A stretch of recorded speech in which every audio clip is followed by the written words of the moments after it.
ಕನ್ನಡದ ಅತಿ ದೊಡ್ಡ ಕಲಾವಿದ ಆಗಿದ್ದಂಥವ್ರು ಇದೀಗ ವಿದೇಶರಾಗಿರುವಂಥದ್ದು. ಅದು ಕೂಡ ರಸ್ತೆ ಅಪಘಾತದಿಂದ ಕೊನೆಯುಸಿರೆಳೆದಿದ್ದಾರೆ ಅಂತ ಹೇಳಲಾಗ್ತದೆ. ಇನ್ನು ಅತಿ ದೊಡ್ಡ ನಟರಾಗಿದ್ದರೂ ಕೂಡ ಚಿತ್ರರಂಗದಲ್ಲಿ ಸಾವು ನೋವುಗಳ ಸಂಖ್ಯೆ ಈಗ ಹೊಸ ವರ್ಷ ಬಂದರೂ ಸಹ ಮತ್ತಷ್ಟು ಈಗ ಮುಂದುವರಿತಿದೆ ಅಂತ ಹೇಳ್ಬೋದು.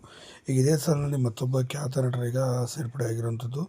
ಇದೊಂದು ರೀತಿ ಚಿತ್ರರಂಗಕ್ಕೆ ಒಂಥರ ನೋವಿನ ಸುದ್ದಿ ಕೂಡ ಹೇಳ್ಬೋದು ಸ್ನೇಹಿತರೆ.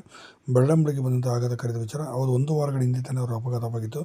ಸಾವು ಬದುಕಿನ ಹೋರಾಟವನ್ನು ಮಾಡಿ ಸತತವಾಗಿ 1 ವಾರಗಳ ಕಾಲ ಹೋರಾಟವನ್ನು ಮಾಡಿದ ನಂತರ ಹಿಂದೆ ಸಂಚಾರಿ ವಿಜಯರು ಕೊನೆಯುಸಿರೆಳೆದಿದ್ದಾರೆ ಎಂಬ ಮಾಹಿತಿ ಬರ್ತಿರುವಂಥದ್ದು. ಹೌದು, ರಾತ್ರಿ 1:30 ರಾತ್ರಿ ಸುಮಾರಿನಲ್ಲಿ ಬರುತ್ತಿದ್ದ ನಿತ್ಯ ಮುಂಪರಿಣಾಮದಿಂದ ಪರಿಣಾಮವಾಗಿ ಸಿಟಿಯಲ್ಲೇ ಲೈಟ್ ಕಂಬಕ್ಕೆ ಹೋಗಿ ನೇರವಾಗಿ ಬೈಕ್ ಹೊಡೆದಿದ್ದ. ಹೊಡೆದ ಪರಿಣಾಮವಾಗಿ ತಲೆಗೆ ಮತ್ತು ಕೈ ಕಾಲಿಗೆ ತೀವ್ರವಾದ ಪೆಟ್ಟು ಬಿದ್ದಿತ್ತು.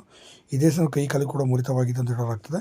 ಇನ್ನು ಅವರು ಹೆಚ್ಚಿನ ಚಿಕಿತ್ಸೆಯನ್ನು ಕೂಡ ಈಗ ಪಡೆಯುತ್ತಿದ್ದರು ಮತ್ತು ಪ್ರಜ್ಞಾಹೀನ ಸ್ಥಿತಿಯಲ್ಲಿ ಅವರಿದ್ದರು. 1 ವಾರಗಳ ಕಾಲ ಪ್ರಜ್ಞಾಹೀನ ಸ್ಥಿತಿಯಲ್ಲಿದ್ದಂಥ ಸಂಚಾರಿ ವಿಜಯರು ಕಂಡುಬಿಟ್ಟು ಸಹ ನೋಡಿಲ್ಲ. ಕೊನೆಗೆ ಅವರ ಬ್ರೈನ್ ಕೂಡ ಡೆಡ್ ಆಯಿತು. ತದನಂತರ ಅವರು ಕೊನೆಯುಸಿರೆಳೆದಿದ್ದಾರೆ ಎಂಬ ಮಾಹಿತಿ ಬರ್ತಿರುವಂಥದ್ದು.